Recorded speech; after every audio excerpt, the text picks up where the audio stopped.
Assalamualaikum warahmatullahi ta'ala wabarakatuh. அன்பிற்கினிய புதுமடம் உறவுகளே, நாம் அனைவர் மீதும் ஏக இறைவனின் சாந்தியும் சமாதானமும் வட்டா பெருங்கருணையும் என்றென்றும் நிலவட்டுமாக. ஆமீன்.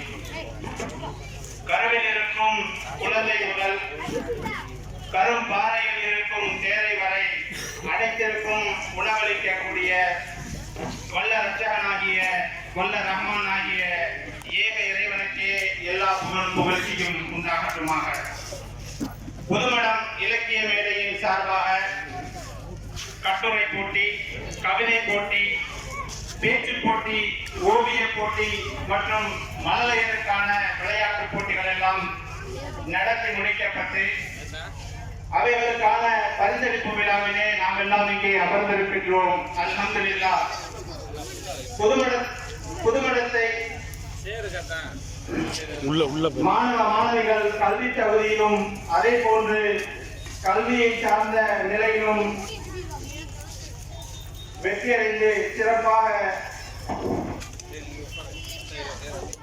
2022ஆம் ஆண்டு ஆகஸ்ட் 1ஆம் தேதி புதுமடம் மண்ணில் புலனாய்வு குழுவின் மூலமாக முகநூல் மூலமாக உதயமானது இந்த இலக்கிய மேடை.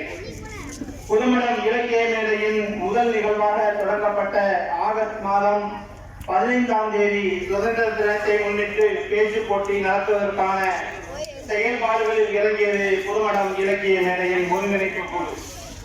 அதே ஆகஸ்ட் மாதம் 5ஆம் தேதி தேசிய கொடி தேச ஒருங்கிணைப்பு குழு தேசிய கொடி தேசப்பற்று என்ற தலைப்பில் 1 முதல் 5ஆம் வகுப்பு வரையிலான புதுமடத்தை சார்ந்த மாணவர்களுக்கு முன்பதிவு தொடங்கப்பட்டு ஆகஸ்ட் 15ஆம் தேதி மாலை நேரத்தில் முதலாக சென்னை புதுக்கல்லூரியில் தமிழ்துறை பேராசிரியர் ஜவஹர் சாதிக் நடுவர் பணி செய்து சிறப்பாக 15 மாணவர்கள் கலந்து கொண்டு பேச்சாற்றலை வெளிப்படுத்தினர். அதற்கு ரொக்க பரிசு 500, 300, 200 விகிதம் சான்றிதழ் வழங்கப்பட்டது. பங்கு பெற்ற அனைத்து மாணவர்களுக்கும் பரிசு அவர்களது பள்ளிக்கூடங்களில் வழங்கப்பட்டது. 16/8/2022 அன்று மண்டபம் ஊராட்சி ஒன்றிய பள்ளியிலிருந்து போதை விழிப்புணர்வு பேரணிக்காக நடத்தப்பட்டு அதனுடன் சேர்ந்து இணைய வழியில் போதை ஒழிப்பு பேச்சு போட்டி 8ஆம் வகுப்பு வரை மாணவர்களுக்கு நடத்தப்பட்டு பேரணி முடிக்கப்பட்ட இடமான அரசு மேல்நிலைப் பள்ளியில் சிறிய அளவு போதை விழிப்புணர்வு கூட்டு பேச்சு போட்டிக்கான பரிசுகள் கொடுக்கப்பட்டது. அதில் சிறப்பு விருந்தினராக மண்டபம் ஒன்றிய கவுன்சிலர் அஜ்மல் ஷரீப் அவர்கள் கண்டன உரை நிகழ்த்தி போதையை நோக்கி எதிராக கோஷங்களை எழுப்பினர். இதில் பேச்சு போட்டிக்கு பேராசிரியர் ஜவஹர் சாதிக் அவர்கள் பேரணிக்கு மண்டபம் ஒன்றிய துவக்கப்பள்ளி வர்தான் பள்ளி தலைமை ஆசிரியர் அவர்கள் தலைமை வகித்தனர்.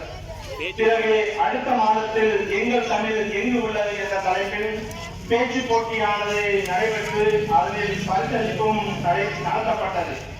அதில் கேடயங்களும் சான்றிதழ்களும் மாணவர்களுக்கு வழங்கப்பட்டது.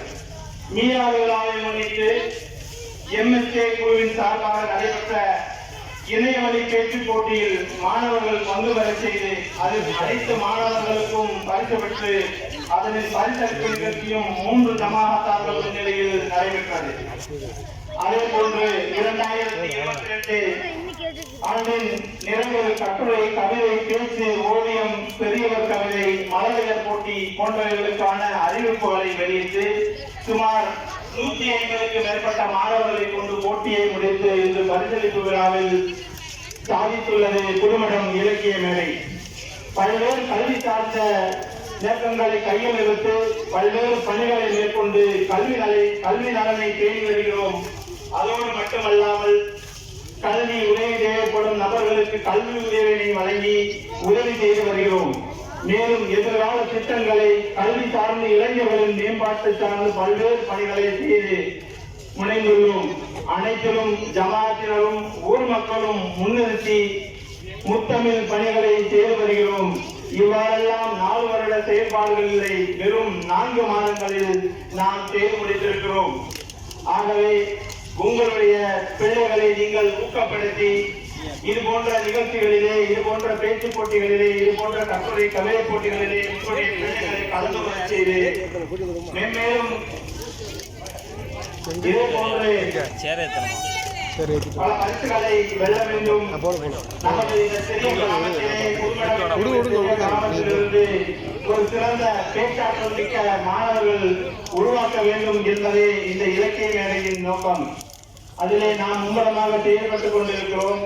அதற்கு நீங்களும் பெற்றோர்களாகி நீங்கள் உங்களுடைய பிள்ளைகளை தயார்படுத்தி ஊக்கப்படுத்தி அவர்களுக்கு எது தேவையோ என்பதை நீங்கள் கண்டறிந்து அவர்களுக்கு நீங்கள் வழங்குங்கள் என்பதை கேட்டுக்கொண்டு, இமயமே முடிந்தாலும் இலக்கிய மேடை பணி ஓயாது, புயலே வந்தாலும் புதுமடம் இலக்கிய மேடை ஓயாது என்று கூறி வாய்ப்பளித்தமைக்கு நன்றி தெரிவித்து விடைபெறுகிறேன். அஸ்ஸலாமு அலைக்கும் வரஹ்மத்துல்லாஹி வபரகாத்துஹு.